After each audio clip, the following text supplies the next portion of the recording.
It's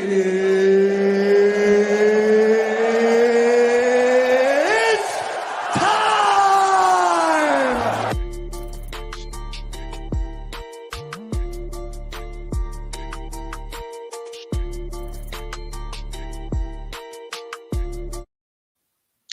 Hey, what's going on, everybody? Welcome to another edition of Strikes and Submissions this week, the Right Way Sports Network. I'm your host, Dorian, here with my co-host, Mike. How you doing today, Mike?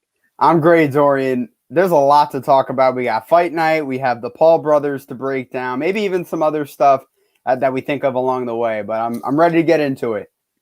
Ready to dive straight into it. But first and foremost, make sure you follow the Right Way Sports Network on Instagram, on Twitter, just TWSN, as well as YouTube. Subscribe to us on YouTube and follow me right here, actually right here at Doe Right on Instagram and Twitter. And yeah, let's get right into it. So we had a week off of the UFC, hurt my heart, but now we're back with another fight night. We got Biggie Boy, Rozenstruik going up against Augusto Sakai. Big heavyweight fight. Get Augusto's name on the map in more of a mainstream light. What you think about this fight so far? It's a solid fight, especially with the fact that, in a way, it'll kind of be priming the pay-per-view fight for next week. So it's not going to blow you away. It's pretty similar to the one Rozenstruik fought on February 27th, because that was the week before UFC 259. So he's actually used to fighting fight nights the week before a big fight. I think it's a good fight. Jairzinho Rozenstruik, his last fight against Ciryl Gane, I don't think went the way that he wanted it to. I think Jairzinho and even some of his fans, they thought he was just going to go in there and just steamroll right through Ciryl Gane. Didn't happen.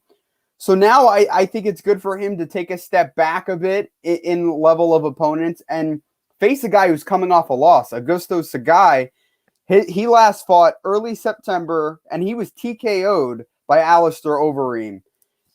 I don't think Jairzinho Rozenstruik necessarily is the guy you want to get your confidence back against, especially when you have been hurt very recently.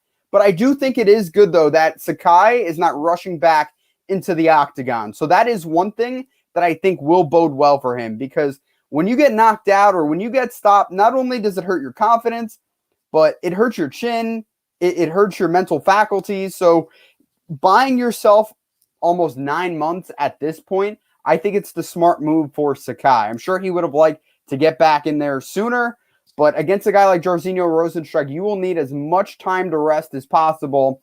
I think Biggie Boy, it would not shock me if he lands a spectacular knockout, because he's at a point to prove himself, and he's really at a point to get back into the championship conversation. It's going to take a very long time before he does it, but Dorian, it's not unheard of for guys to struggle and then eventually either fight for the title or become champions. If you remember, Stipe Miocic at one point in time, he was a middle-of-the-road heavyweight, was losing to guys like Ben Rothwell and even Stefan Struve. Like, he was having tough fights against these guys, but look where he ended up finishing his career, or at least in the twilight of his career, he's towards the top. So in no way is Jairzinho Rozenstruik out of the championship picture, but he has to win on Saturday. Yeah, and I think you touched on it. My main point is that he's coming off not only a loss against Ciryl Gane, but it was a boring fight. It was a bad fight. Like, we can be honest. It wasn't entertaining. Just looked like he was a little gun shy, which is crazy because he just had knocked out Junior Dos Santos before that. But I guess Ciryl Gane he's just different. And you've seen it with Derek Lewis and Francis Ngannou. When two guys are in the ring and they both respect each other's power, you rarely get that highlight knockout. You usually get the, okay, let me feel you out type of fight. So I think he did that with Ciryl Gane and he lost, basically point fighting, which was interesting to me because Biggie Boy is a great kickboxer. So the fact that he lost basically a kickboxing match with Ciryl Gane is kind of interesting. I think he's going to bounce back big here, but a lot of people are sleeping on Augusto Sakai. I think that not only could this fight go either way, Um, I think that Sakai's gonna get him because I don't see how you can be outclassed in your specialty in that state. So obviously we know Biggie Boy's a kickboxer. Augusto Sakai is not going to take you down. He's pretty much a kickboxer as well. So it's going to be a kickboxing match. I don't see how this goes 5 rounds at all. I hope it doesn't because I want to see a highlight knockout. Mm, You know, sue me for being a casual fan, wanting a highlight. But yeah, I don't think this goes 5 rounds. I think Biggie Boy's confidence, like you said, is kind of on the downhill. Like you said, with Stipe, a guy lost a few and then you go on a crazy run. I'm not sure if this is the guy you want to start your run off against. Hmm. Um, and like you said, there's a couple guys in the heavyweight division who are ahead of him as far as title shot. Obviously, Derek Lewis, John Jones, Cyril Gahn, um, and even Curtis Blades, to be honest. But it's gonna be interesting to see if he does lose this fight. Will he ever get to a title shot? No, Because he won't. He won't. it's tough because this heavyweight division, it's not as top heavy as people think it is. Like there's 5 or 6 guys who at any given night can be the champion. So I'm looking forward to it. I got Sakai in a third or fourth round knockout. I think this is going to be a stand and bang type fight. Biggie Boy can't point fight like he tried to do against Gon. He's going to get picked apart again. And speaking of confidence, last thing I'll say here is I think his confidence might have gotten just not might have absolutely got crushed when Francis just blitzed him and knocked him flat out because he was undefeated before that. Yep. And when you're an undefeated fighter, you have this aura of invincibility and I can do this, I can do that. I'm the best. I'm undefeated. It takes one fight, boom, knockout. It's like, whoa, I'm not invincible. And now he knows he's not invincible. He's lost again. Hopefully, it's gonna be a really back and forth type fight, a bloodbath, a barn burner, as the kids say. But I got Sakai. I think people are sleeping on him. I think Biggie Boy's sleeping on him. I think he's trying to just look at him as another name to get his name back in title contention. And you can't overlook a guy like this. So I got Sakai third round knockout. I just see a Dorian. If Alistair Overeem, who was towards the tail end of his career, ended up now he's not even in the UFC. If he was able to touch up Augusto Sakai in a fight that Sakai was winning, by the way, Sakai was winning that fight, or at least in my estimation, I had Sakai winning that fight. I think if you slip up, Jairzinho Rozenstruik will make you pay. And that's the way I see this going. And you know what? I can honestly see a situation where Sakai may be the more technical fighter because I think he is. And Sakai may even be winning on the scorecards, but I think he's going to slip up. That's just the way I see it. I don't like doubting him, but look, Jairzinho Rozenstruik has a lot to prove. And Augusto Sakai, I think it's the perfect match for him because both of these guys coming off losses, and Jairzinho Rozenstruik, if he loses to Augusto Sakai, it is going to make it even harder to get back into the championship conversation because now who will he be fighting, right? He'll be fighting guys on the lower rung, whereas if he wins, yes, he may fight guys who, one, may have beaten him in the past, or two, might beat him. He's still in that conversation, but if he loses, I think he drops out of the rankings. Yeah, I agree. Oh, I don't know if he drops out their rankings He completely, might. but definitely the top 10. No, but he might drop out of the rankings because what? He lost at that point he would have lost 3 of his last 4, right? Cuz his one win was against Junior Dos Santos, and then he would have lost against Francis, Cyril Gahn, and then Sakai. 3 of your last 4, I don't know if that is worthy of being ranked, or if it is, you're right around 15. You definitely drop out of the top 10. Um, as it's gonna be interesting. I think you're right with he'll fall out of title contention if he loses, but a guy like Augusto Sakai, when this is your first main event, the lights are bright. Like you said, you think he's gonna slip up. of course, if you slip up against anybody in the heavyweight Yeah. division, it's one punch knockout power for all these guys. So I don't think Biggie Boy really has the advantage with that. They all have knockout power. They're 250, 270 pounds, so it's gonna be interesting. I'm going to be tuned in, I know for sure. So another fight I'm gonna be tuning in is my boy Floyd Money Mayweather. And I want to get this clarified off rip, and then I'll let you go. It's not a fight, it's an exhibition. So there's no winner, similar to the Mike Tyson, Roy Jones, but you can be knocked out. So no one expects this to go, I think it's 8 rounds. No one expects this to go all 8 rounds. If it does, we're looking at Floyd away. We're not looking at Logan Paul as, hey, you win 8 rounds with Floyd. We're looking at Floyd like, yo, Floyd, you shouldn't step in here again if you're letting this dude go 24 minutes with you. And I'm gonna let you go first so I don't spoil it. But what are your takes on this exhibition? Do you want me to give my prediction or just like X's and O's? We How I see it? we know the X's and O's. Logan Paul is 50 pounds on Floyd. Okay.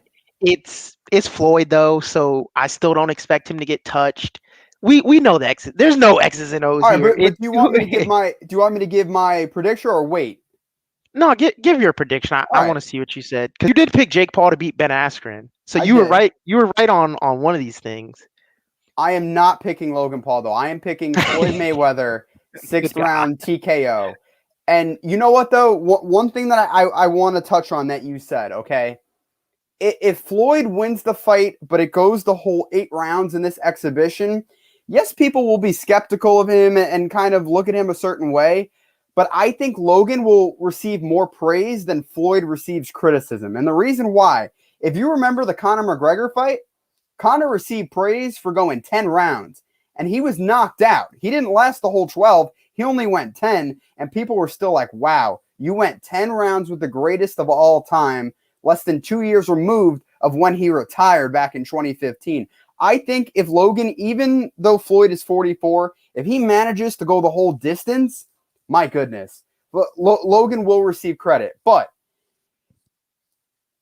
I want to say Logan has a chance, okay? He has a puncher's chance. Now, is it a Deontay Wilder where you're down 6 rounds and you could just knock somebody out just by glancing their forehead? Absolutely not. It's not that kind of a puncher's chance that just zaps you. But you know what? Logan, if he decides to make it rough and rowdy, and if he just avoids trying to box Floyd, which would be the dumbest mistake of his boxing career, if he tries to get in the clinch and use the size and show why this is not a sanctioned bout and show why, one, because of the experience, but two, because of the sheer size and length of Logan Paul, why this is just an exhibition, Logan might have a chance. So I don't want to sit here and just completely dismiss Logan Paul because, I mean, he's almost 200 pounds, or this fight, he'll be weighing in around 190, and then probably fight night, he'll be closing in on 200. That's anywhere from 30 to 40 pounds different than Floyd. So look, one punch could clean Floyd's clock. Conor McGregor landed a nice punch against him. Sugar Shane Mosley, DeMarcus Corley. There have been guys who have touched Floyd Mayweather. But I think Logan Paul, his best shot is to do what Marcos Maidana did. Get in there. It's going to be hard because Floyd will not let you get inside. But if Logan finds a way to tie him up, you have to force him back. And I think there's going to be a lot of wrestling. And some people may even say this is going to be a boring fight. But in order for Logan to win, I think he has to land a big shot in the clinch. If not, if he stays on the outside, he's just going to get pot shotted to the body. And I think an accumulation of punishment will be the reason why he gets knocked out. One last thing, Dorian. Floyd is not, I don't think he's just going to knock him out with one punch. That's never really how Floyd has rolled, especially in the last 15 years. He's more so just been just a war of attrition against his opponent. That's really what it's been. So I think it'll just be too much damage. And with the knockout rule now that you just talked about, there could be a chance that Floyd knocks him out. And personally, I think the ref will come in and stop it. But I don't see Floyd just one punch just knocking him out. I think it's just going to be a bunch of damage stacked up, and then that's it in the 6th round. Okay, so you're 100% right. Every single thing you said, except one thing. Okay. You said he has a puncher's chance. I want to debunk this term, a puncher's chance. I hate it. If you're in a fight, everyone has a puncher's chance. Literally anyone. So when I hear it in boxing, or I hear it in MMA, oh, it's a power puncher against, a speed guy. He has a puncher's chance to win, even though we think he's gonna win. Okay, yeah, he has a puncher's chance because he has a pair of gloves on. The only person in the ring who doesn't have a puncher's chance is gonna be the ref. Let's be honest. So TWSN dropped a great video. I found it extremely funny of Logan Paul hitting mitts. Did Yeah. you see that? It was rough. Okay. So Wasn't great, and maybe even for my argument doesn't help me, but the man is getting hit by the trainer holding pads. yeah, Milton LaCroix. Oh my god. So I look at that and part of me is thinking this is just him totally BSing this so everyone thinks he can't box and he's going to step in and show something different. Because not, do I believe he doesn't know what a 5 is? Like, come on. How long have you been training for this fight? The fight maybe got announced, I think, a month or December. 2 months. Okay, so it got announced originally in December. Then it got closed off and they got canceled. Then they rebooked it. So he's been training boxing for longer than a lot of the people may believe. But man, you're hitting. You can't.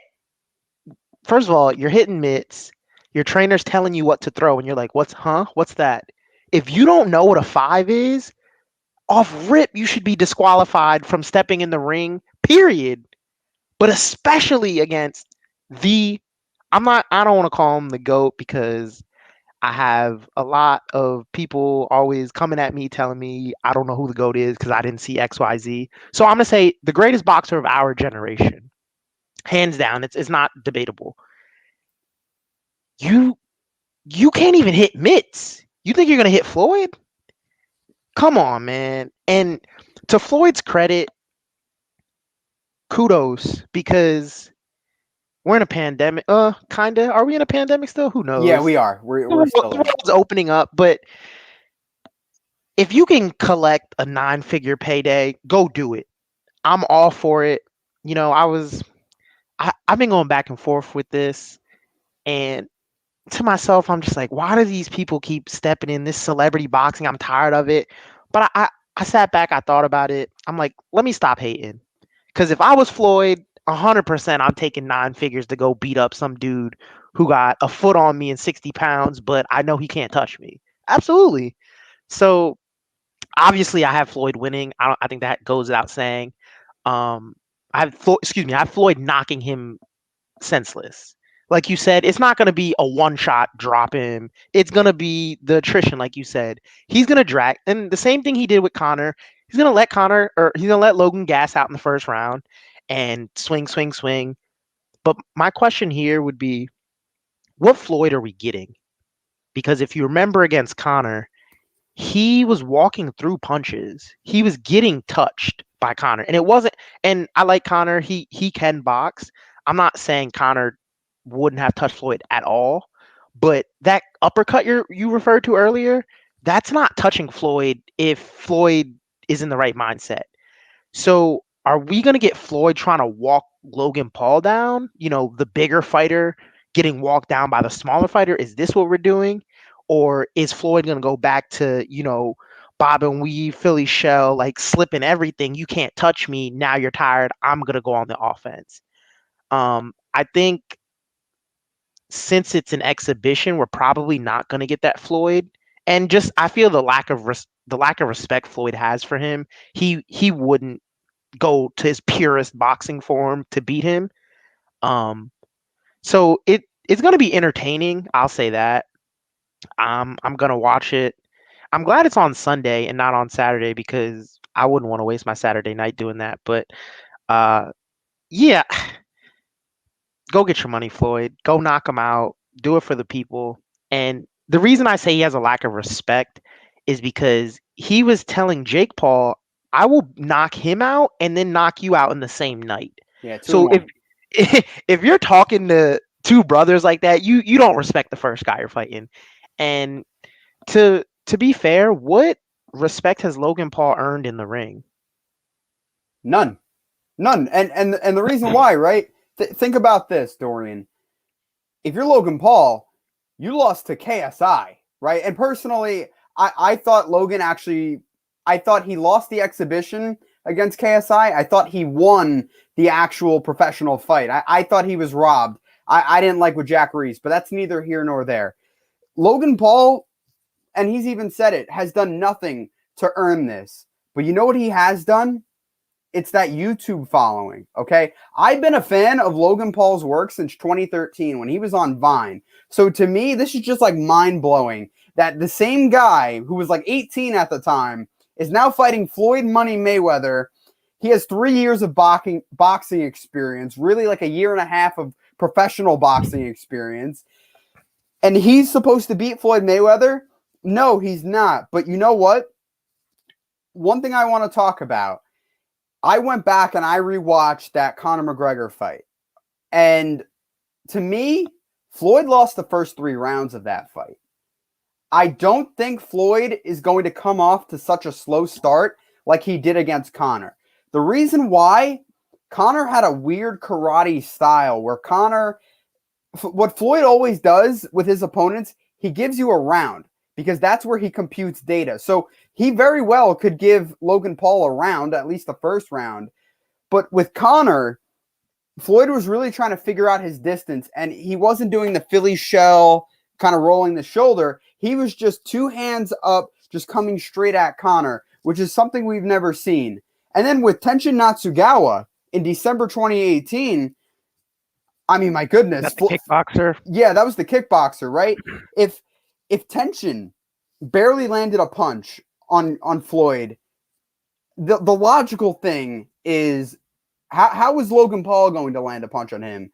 The reason why I think Logan Paul is going to land a punch on Floyd is because Floyd knows that there's a ton of money on the line here, and it would behoove him to kind of extend it as long as Floyd wants, and then boom, finish Logan off. I think that's what's going to happen.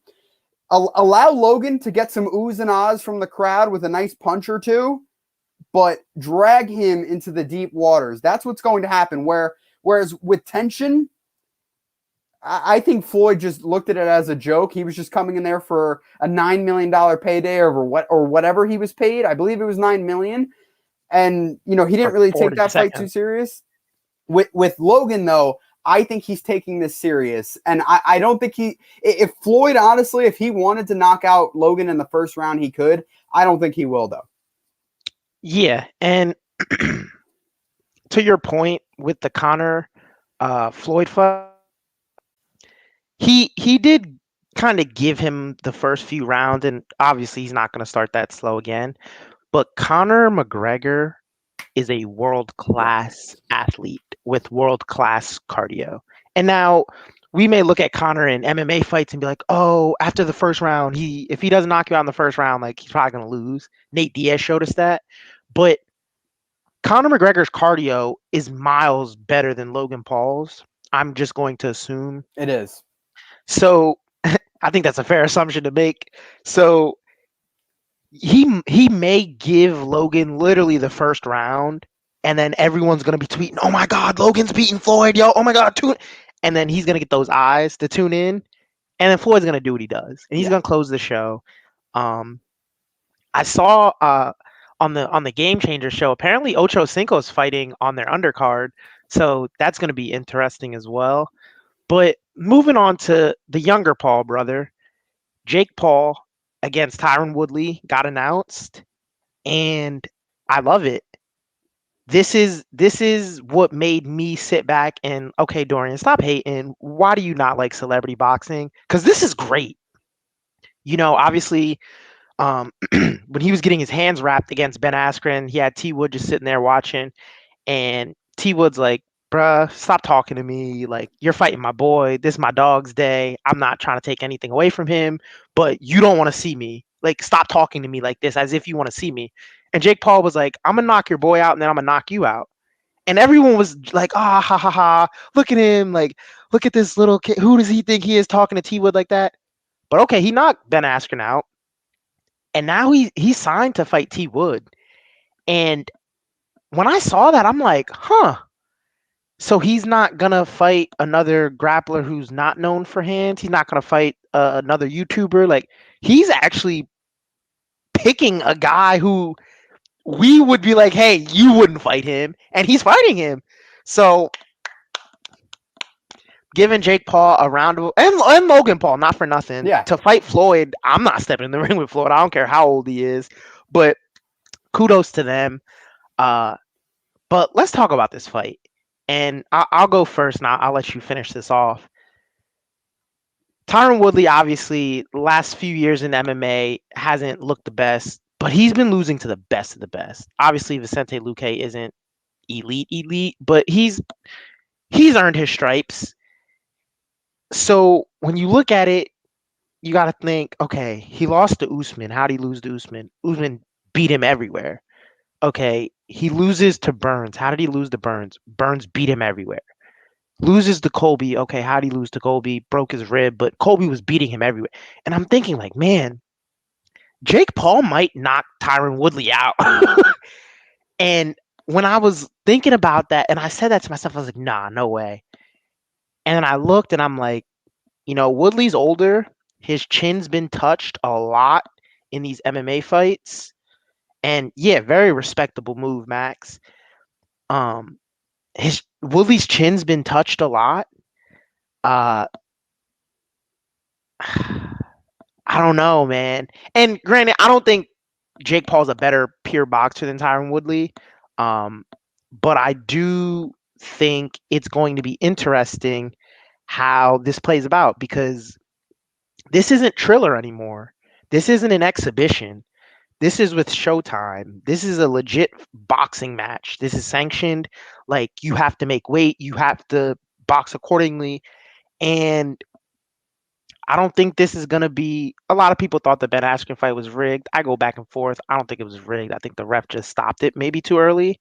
But this isn't going to be one of those. You're going to have to earn your stripes. And if you beat Tyron Woodley, okay, you have not only my respect, but I feel like you have MMA's respect. If you can beat one of the greatest welterweights to live. And I think as far as the fight goes, I want to see Tyron get that fire back in his eyes that he had against Vicente Luque when he just came out and blitzed him right off the bat. Because I believe Tyron's cardio is a lot better. And yeah, I was just about to say that, Marissa. It's gonna come down to who just goes for it.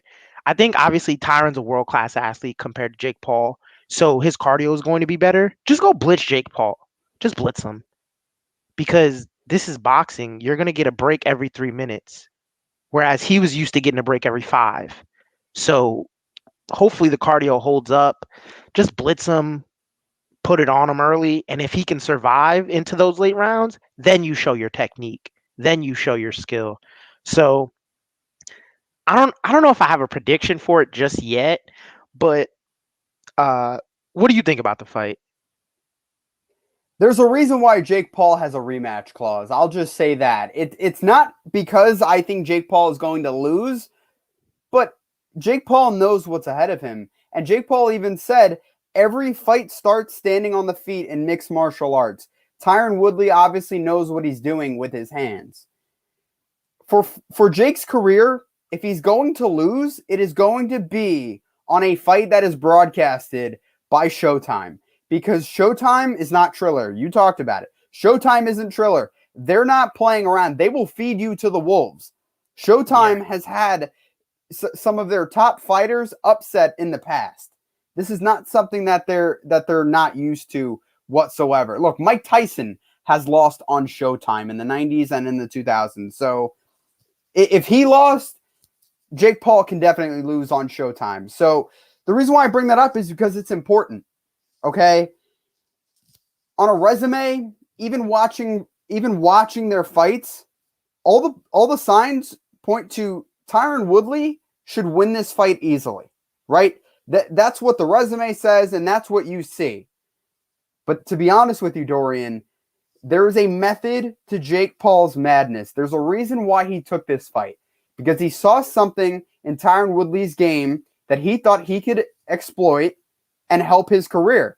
And he's doing it against somebody who, although was a world-class collegiate wrestler coming out of Mizzou, mainly was a striker in Strikeforce, and then the UFC had a ton of knockouts under his belt.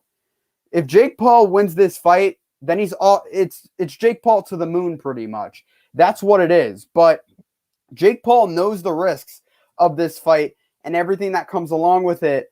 My biggest thing though is that at this point in time, the jury is still out on Jake Paul, but he can fight. And I think he has a chance to knock out Tyron Woodley. So if anybody's sitting here and saying, oh, Tyron Woodley is just going to come in there and just starch Jake Paul, I think you need to pump the brakes on that a little bit because, yes, that can happen. Tyron Woodley, I thought, almost knocked out Vicente Luque in the first round.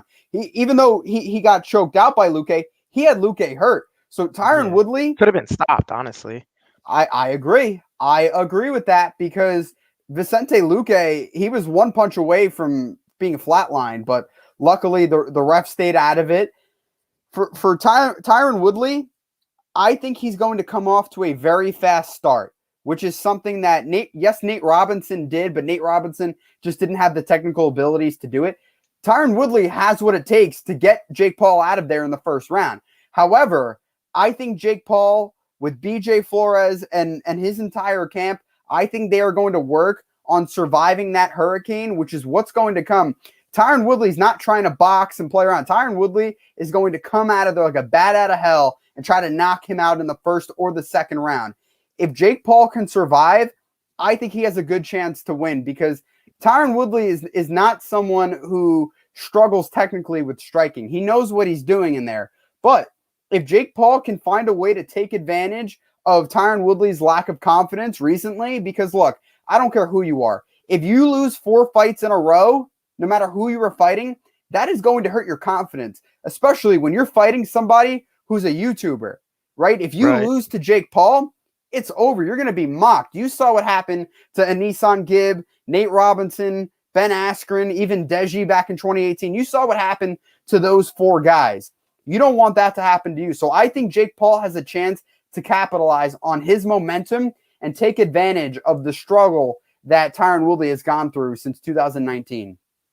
Yeah, and to piggyback off that last point, not only is he on a 4-fight losing streak in MMA, obviously, he was at the top. Yeah. He's the champ. And you lose once, it's like, okay, I lost my belt. Second loss is like, let me try to get this back. No. Okay, third fight, if I win here, I'm going to get my... No. And then you lose again, now you're out of the promotion. So yeah, his confidence is at an all-time low. Yeah, I think if Tyron Woodley doesn't knock him out in the first or the second, it's an issue because, again, MMA gloves are 4 ounces. I believe these are going to be 10-ounce gloves at least. So a lot more padding. So maybe Tyron's power may not translate directly, but I still think he's a power puncher. And interesting you brought up the rematch clause. I wasn't going to bring it up just yet, but I was going to wait till a little closer when we cover it again. But with the rematch clause, I'm interested in seeing if he uses it if he doesn't get knocked out. Say they go the distance and it's a close fight and it's a decision. Does he go and do that again? Or does he have the respect of the MMA community and just like, okay, let me go box an actual boxer now? Because they did their face-off today, and another great point you made was his confidence. Tyron Woodley says, "What have you done? What have you done to step in the ring with me?" And Jake Paul looks at him. He goes, "What have I done? I'm giving you your biggest payday." And Tyron stepped back and he goes, "I have 5 world championships. I have 5 world titles." And Jake Paul says, "You can't pay rent with that." And Tyron Woodley shut up. And I'm sitting here like, wow, if he gets in Tyron's head and it's the fight just got announced what last week and he's in his head already like that with facts too. Not just talking nonsense. I got your hat running around like an idiot. No, I'm giving you your biggest payday. So what have you done to get in the ring with me? And I'm like, wow, Tyron Woodley needs to get this win because, like you said, you've lost your title, you've lost your ranking, and then you lost your job. Now you're relegated to boxing a YouTuber. You're at an all-time low right now, but you're getting paid like you're at the all-time high. So I don't know, man. This is tough.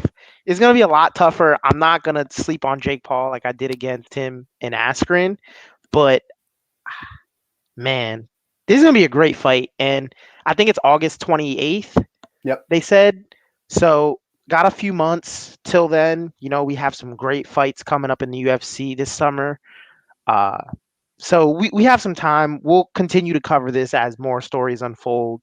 But aside from that, Mike, is there anything else we need to tell the streets about this week? Tune in next week because next week is going to be the show where we're touching everything. So make sure you tune in next week, and I'm sure you're going to bring it up. Like and subscribe, all that good stuff. TWSN. Not only, see, the great thing about TWSN, not only do we cover combat sports, but we cover everything. So whatever you want, you can get your fixing in. It's a great company that we have going on here, so make sure you do all that. But yeah, next week's show, Dorian, no one will want to miss what we have on tap for that show. It's going to be jam-packed. We bring in heat next week. You got the title fights, obviously. My boy Leon returning. Nate Diaz. Woo, 263. I'm hype.